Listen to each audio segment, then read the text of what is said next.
शांति। आज 4 मार्च 2021 है और आज बाबा के साकार रूप से चले हुए मधुर महावाक्यों का स्पष्टीकरण देंगी आदरणीय आशा दीदी।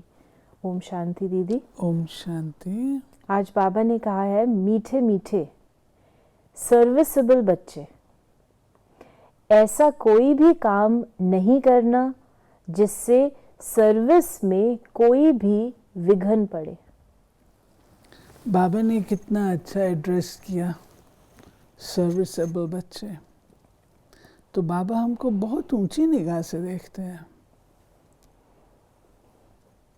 आप सेवा करने योग्य हैं। सेवा करके बाबा का नाम रोशन करते हैं। अनेक आत्माओं को बाप का परिचय देते हैं। सर्विसेबल, आपके अंदर कला है, सबके अंदर नहीं है। लेकिन कभी चलते चलते अपनी सेवा का नशा हो जाता है कि ये मैंने किया है, मेरे बल पर, मैं करूंगी तो ही ये होगा।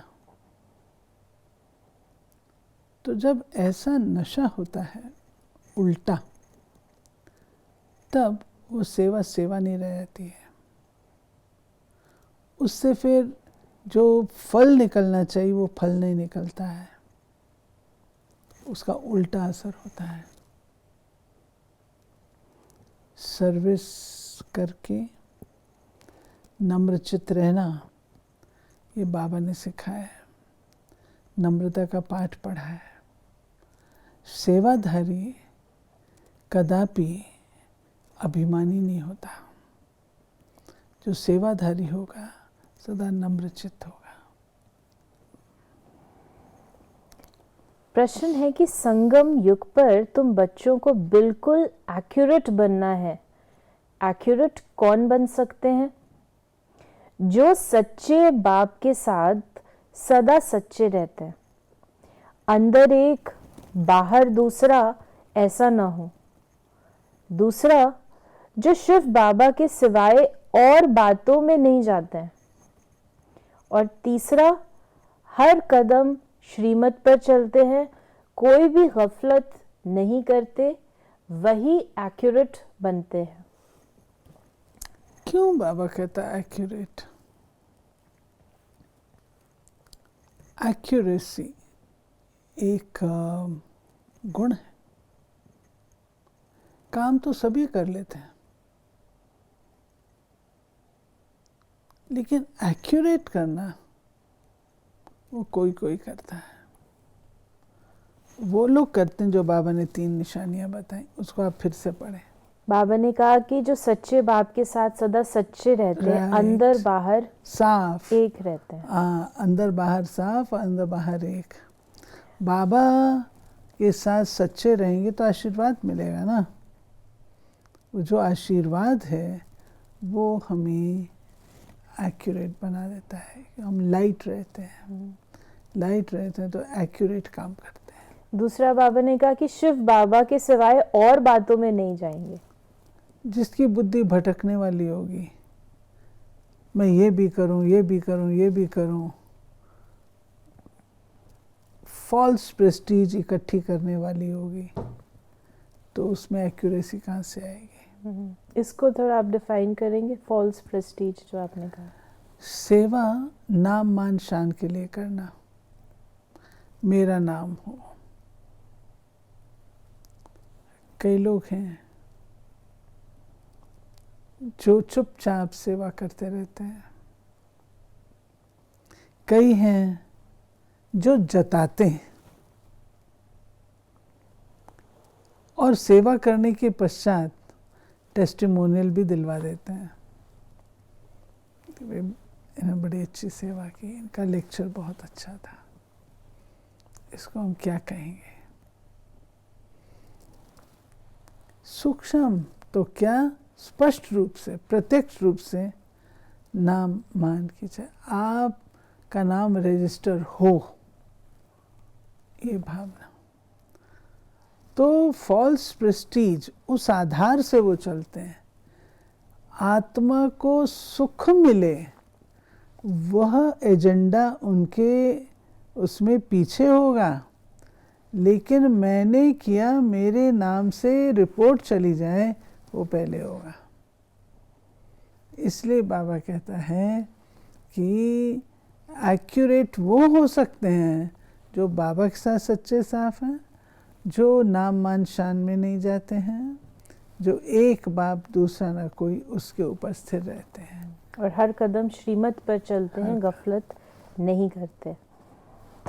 फिर बाबा ने कहा कि गवर्नमेंट से भी तुम्हारी ये प्रतिज्ञा है कि हम भारत में फिर से सतयुगी श्रेष्ठाचारी 100% पवित्रता, सुख, शांति का दैवी स्वराज कैसे स्थापन कर रहे हैं और इस विकारी दुनिया का विनाश कैसे होगा, सो आकर समझो। ऐसे क्लियर लिखना चाहिए, बाबा ने कहा। बाबा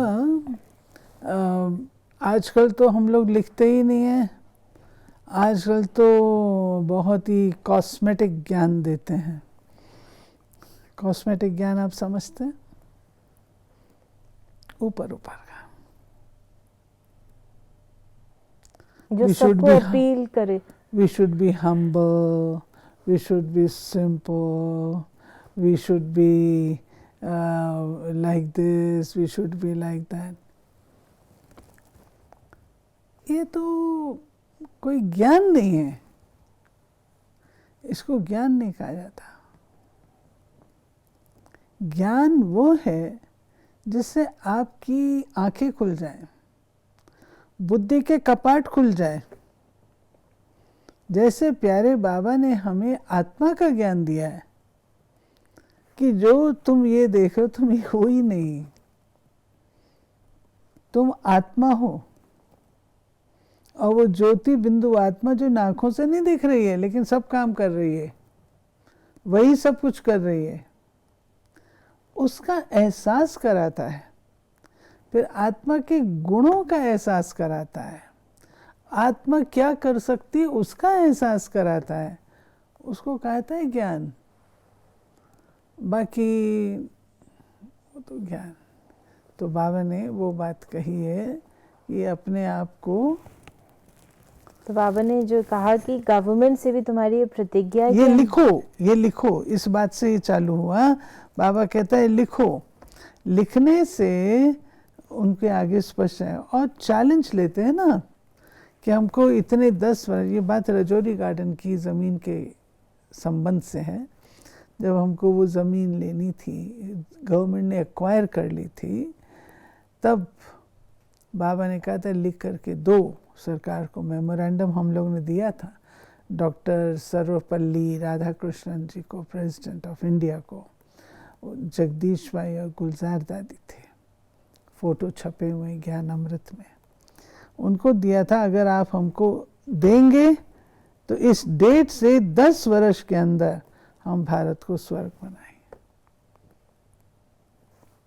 तो हमने लिख दिया था, बाबा ने कहा था लिख, तो हमने लिख दिया था, परंतु सरकार ने दिया नहीं। दे देती उस समय, वक्त वक्त की बात होती है। कहते हैं कि वक्त पर आप बीज बोएंगे तो फल निकलेगा, वो वक्त था बीज बोने का, उस समय उन्होंने दिया नहीं, इसलिए हमारा प्रोसेस भी प्रोलॉन्ग हो गया है। उस समय नहीं मिला, हमें नहीं मिला, हमको फाइट करना पड़ा।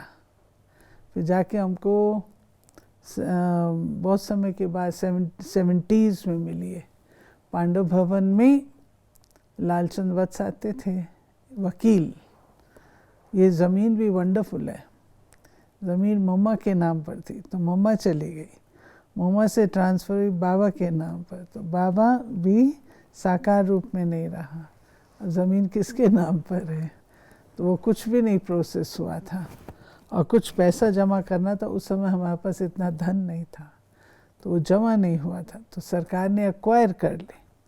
एक्वायर करने के बाद उसको लेना तो कितनी मुसीबत है, मिल भी गई, फिर उसने ग्रीन बेल्ट में डाल दी, फिर हमारी ज़मीन चली गई। तो फिर जो था लालचंद वत्स एक वकील होते थे, पांडव भवन आते थे, तो गुलजार दादी ने अचानक एक दिन ऐसे कहा, लालचंद भाई हमारी एक ज़मीन जो है ना वो ऐसे फंसी हुई है। तो लालचंद भाई तो ऐसे थे जैसे उनको शिकार मिले, वो बहुत लायक वकील थे। तो लालचंद भाई ने सारी फाइलें स्टडी की और कहते इतना उलझा हुआ केस था, इतना उलझा हुआ केस था, but he fought for Baba and he got it. तो आज हमारा वहाँ पे रजौरी गार्डन का केंद्र खड़ा है। तो ये आपने जो कॉन्टेक्स्ट भी बताया, फिर बाबा ने आगे ये भी बताया कि अखबार में भी ऐसे फुल निमंत्रण पड़ जाए, ये ज़रूर समझाना है कि प्रजापिता ब्रह्मा कुमार कुमारियाँ अपने तन मन धन से ये कर रहे हैं, तो मनुष्य ऐसा कभी ना समझे कि ये कोई भीख व डोनेशन आदि मांगते हैं। बिल्कुल, हमारा ये स्वामान है, हम अपना तन लगाते, अपना मन लगाते, अपना धन लगाते हैं, हमारा तो नियम है ये। तो बाबा ने जो हमारे अंदर संस्कार ये डाले, तो हमको नशा भी है, हम अपने तन मन धन से करते हैं। अभी कलयुग का अंत है, ये वही महाभारत महाभारी लड़ाई है, और कोई समय तो ऐसी लड़ाई लगी ही नहीं, ये भी थर्ड वॉर पिछाड़ी को हुई है। तो बाबा ने ये एटॉमिक बॉम्ब्स के लिए भी बताया कि अब तो एटॉमिक बॉम्ब्स बनाते हैं, किसकी भी सुनते नहीं हैं। वो कहते हैं बॉम्ब्स बनाए हुए हैं, वो सब समुद्र में डाल दो तो हम भी नहीं बनाएंगे। ये बाबा जो कोल्ड वॉर चलती है बड़ी बड़ी सुपर पावर्स के बीच में, उसकी बात करते, दोनों ही पार्टीज बॉम्ब्स बनाती हैं। अब वो बॉम्ब्स जो बना रहे हैं, चाहे वो छिपा के बना रहे हैं, चाहे कैसे बना रहे हैं, चाहे बताते हैं तो दूसरा और बनाता है, तो ये तो आर्म्स रेस चलती रहती है। तो बाबा कहते ये कोई शोकेस में रखने के लिए तो बने नहीं है, कभी ना कभी तो काम आएंगे।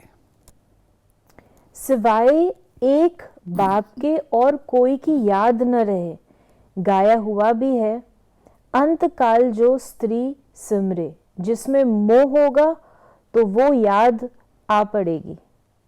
आगे चल जितना तुम नजदीक आते जाएंगे, साक्षात्कार होता जाएगा। बाबा साक्षात्कार करा के ही सज़ा देते हैं, और जब हम नया जन्म लेते हैं वो भी साक्षात्कार होता है। अंत का आप जिसको सारी उम्र याद करेंगे, अंत में भी तो वही याद आएगा। तो अंत काल जो है वो आपकी निशानी होती है कि आपको सारी उम्र कौन याद आया है। तो बाबा कहता अगर अंत काल में शिव बाबा याद आएगा, लक्ष्य याद आएगा, तो नारायण योनि वल उतरे, नहीं तो फिर ऑर्डिनरी योनि। शुरू में भी तुमने साक्षात्कार किए हैं, सजाएं जो भोगते थे वो बहुत ही चिल्लाते थे। बाबा कहते हैं तुमको दिखलाने के लिए इनकी 100 गुणी सजाएं कटवा दी। तो इसको स्पष्ट करेंगे कि बाबा कहते हैं तुमको दिखलाने के लिए इनकी, शुरू से पढ़ते हैं, शुरू में भी तुमने साक्षात्कार किए हैं, सजाएं जो भोगते थे वो बहुत ही चिल्लाते थे। बाबा कहते हैं तुमको दिखलाने के लिए इनकी 100 गुणी सजाएं कटवा दी। तो ऐसा काम नहीं करना जो बाबा की सर्विस में विघ्न पड़े। बाबा ये हमको बता रहे हैं जो 14 साल की भट्टी हुई ना, तो उसमें साक्षात्कार होते थे। तो साक्षात्कार में वो भी होता था। अगर स्वर्ग के साक्षात्कार कराए बाबा ने, तपस्याओं के कराए, तो बाबा ने धर्मराजपुरी के भी साक्षात्कार कराए। मैं समझती हूँ एक त्रिमूर्ति मासिक निकला करती थी, उसमें वो चित्र छपते थे ज्ञान अमृत से पहले, कहीं अवेलेबल हो तो मिल जाएगी। धर्मराजपुरी की सजाएं क्या होती हैं। तो बाबा कभी कभी वो पहाड़ी बनाते थे, पहाड़ी से उसको ऐसे गिराते थे। तो वो धर्मराजपुरी की सजाएं जो है ना, वो क्रिएट करते थे सीन। इस तरीके की कई, और कभी कभी बाबा दृष्टि के द्वारा, जैसे कड़ी दृष्टि होती है ना, तो जिससे व्यक्ति सहम जाता है, ऐसे होते थे। कभी सज़ा किसी संदेशी ने कुछ गड़बड़ की, सज़ा वहाँ मिली तो उसके यहाँ ब्लू मार्क्स हो जाते थे, दिखाई देते थे। तो ये बाबा की जादूगरी थी जो बाबा ने अपने बच्चों को करके दिखाई कि बच्चे ऐसी ऐसी सज़ाएं मिलती हैं। तो जो निमित्त बनता था, जिसको जो सज़ा खाता था, निमित्त बनता था, उसकी बाबा ने कहा उसकी सज़ाएं कटवा दी। मतलब उसकी सज़ाएं, क्योंकि वो अभी अनुभव कर रहा है तो हाँ, उसकी सज़ाएं कम हो जाती। कम। तो वो बाबा ने वो बात कही है। जैसे यहाँ दुख धाम में कोई प्रेसिडेंट है, कोई साहूकार है, कोई गरीब है, वैसे वहाँ सुख धाम में भी पद तो नंबरवार होंगे। जो रॉयल बुद्धिवान बच्चे होंगे वो बाप से पूरा वर्षा लेने की कोशिश करेंगे। फिर बाबा ने ये भी कहा कि कई हैं, कितने आते हैं फिर ट्रेटर बन चले जाते हैं, चलते चलते फेल हो जाते हैं। बहुत कहते हैं ये हो कैसे सकता है। ये तो कभी नहीं सुना कि गृहस्थ व्यवहार में रहते पवित्र रह सकते हैं। यही तो बात है ना, बाबा कहते हैं कि शिव बाबा का कार्य है, परमात्मा का कार्य, वो कैसे स्पष्ट होता है। उसमें एक ये बात है, गृहस्थ व्यवहार में रह करके पवित्र बनना है। तो कहीं भी किसी ने भी नहीं सुना, तीनों कालों में नहीं सुना, लेकिन बाबा आकर के कराते हैं। तो ये चीज़ है। तो बाबा ने कहा कि भारत क्या था फिर क्या बन गया, अभी तो देखो क्या हालत है, पूरा अन्न भी नहीं मिलता। उन्हों के प्लान और शिव बाबा के प्लान में रात दिन का फर्क है। वह सब प्लान मिट्टी में मिल जाएंगे, नेचुरल कैलामिटीज होंगी। और बाबा ने आगे ये भी कहा है कि हाहाकार के बाद जय जयकार हो जाएगा। कितना हाहाकार मचेगा, ये है ही खूने नाहक खेल। मौत एक तो है सबका मनुष्य होना है। आत्माओं का प्लान, एक है ईश्वरीय प्लान। तो मनुष्य तो प्लान करते हैं पंचवर्षीय योजना, ये वो हम करेंगे, लेकिन शिव बाबा कहता है मेरा प्लान तो अपना ही है, ड्रामा का प्लान अपना है। तो नेचुरल कैलामिटीज आदि ये सब होनी है, दुख के पहाड़ गिरने हैं, ये सब कुछ होएगा। हम बाप की याद में रहने से विश्व का राजकुमार बनेंगे। कितनी खुशी रहनी चाहिए। हम भी पढ़ रहे हैं, तुम भी पढ़ रहे हो। इस पढ़ाई के बाद हम जाकर ये बनेंगे। आज का वरदान है, सेकंड में संकल्पों को स्टॉप कर अपने फाउंडेशन को मजबूत बनाने वाले पास विद ऑनर भव। कोई भी पेपर परिपक्व बनाने के लिए, फाउंडेशन को मजबूत करने के लिए आते हैं। उसमें घबराओ नहीं। बाहर की हलचल में 1 सेकंड में स्टॉप करने का अभ्यास करो। कितना भी विस्तार हो, 1 सेकंड में समेट लो। भूख, प्यास, सर्दी, गर्मी, सब कुछ होते हुए संस्कार प्रकट न हो, समेटने की शक्ति द्वारा स्टॉप लगा दो। यही बहुत समय का अभ्यास पास विद ऑनर बना देगा। बस यही करना। वरदान अपने आप में क्लियर है। क्योंकि कई बार जब भूख प्यास होती है या इस प्रकार की कोई बात आती है तो संस्कार इमर्ज हो जाते हैं। तो उसके लिए भी बाबा ने हमारे को संकल्प में शिक्षा स्टॉप लगाने का फाउंडेशन बताया। आज का स्लोगन है, अपने सुख शांति के वाइब्रेशन से लोगों को सुख चैन की अनुभूति कराना ही सच्ची सेवा है। अपने सुख शांति के वाइब्रेशन से लोगों को सुख चैन की अनुभूति कराना ही सच्ची हम सेवा इतने है। टावर ऑफ पीस, इतने टावर ऑफ हैप्पीनेस, इतने टावर ऑफ ब्लिस बने जो औरों को हम ये अनुभव करा सकें। तो मूल बात तो अपने ऊपर है।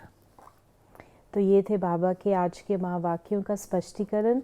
यदि आपके मन में भी कोई सवाल है तो आप उसे हमें व्हाट्सएप कर सकते हैं 8826599309 पर, और हम आपके प्रश्नों का उत्तर प्रश्नोत्तरी कार्यक्रम में देने का प्रयास अवश्य करेंगे। ओम शांति।